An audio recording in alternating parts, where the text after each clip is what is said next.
Hey guys, Raf here. Now, I've had this Samsung Galaxy S5 for a really long time now, and while using this phone I've found many cool motion and air gestures that Samsung used on this phone.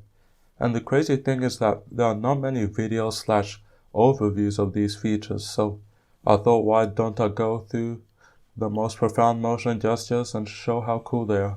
Now, if you have this phone and want to follow on, please feel free. What you want to do is navigate to the Settings app, scroll down to the motion bar and press on the drop down menu. And after that, you'd want to press on motion and gestures, and there you have it. Now, AirBrowse is supported in 2 applications. These include the gallery and the music player. Here's a brief walkthrough on how AirBrowse works.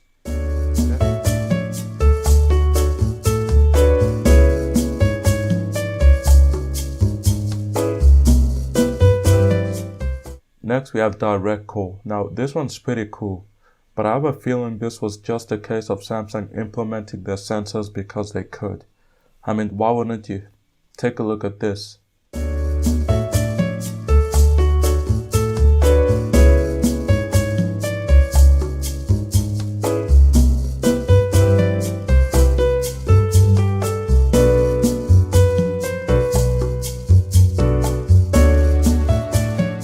Now, Smart Alert isn't as smart as you think.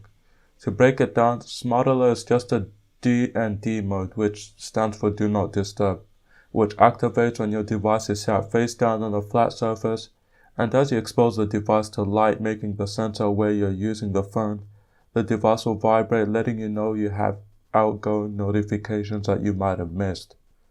Okay, now this feature is probably one of my favorite ones and you'll see why. Now, there are 2 features that can be toggled in mute/pause. These 2 toggles can enable you to pause media by either placing the palm on the screen or turning the device over, which is more ideal. To my surprise, Smart Pause uses a front-facing camera to detect whether a user is actively watching a video. If the person turns their head away, the media is paused, and if the user is facing the screen, the media will continue to play. This surprised me the most as the Samsung Galaxy S5's front-facing camera isn't the best, and this feature worked quite well in some low-light conditions. Finally, on the motion and gesture categories, we have palm swipe to capture. This feature isn't the most exciting as it's easiest to implement on other smartphone devices. This feature can be used to capture screenshots of the device without the need of standard 2-button combo, which I find to be quite annoying at times. To activate this feature, you must have your side of the palm swiped through and follow over the sensor, as the sensor is what drives most of these features. For proof of this, I'll swipe from the other side of the screen and didn't go over the sensor. And to no surprise, it didn't capture a screenshot. And our last and favorite feature, Air View. Now you might ask, Raf, what's so special about this feature? It's the fact that Air View is somewhat a similar feature to the S Pen minus the pen. Air View can have use in many aspects of this phone's OS.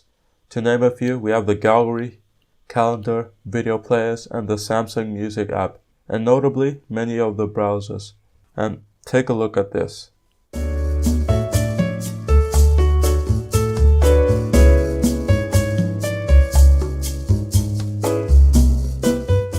Yeah, and that's just a rough breakdown of some of the features I discovered on the Galaxy S5, notably the air and motion gestures. And if you guys enjoyed this video, please give it a thumbs up. If you didn't, dislike and tell me why. And other than that, I'll see you guys in another video. Peace.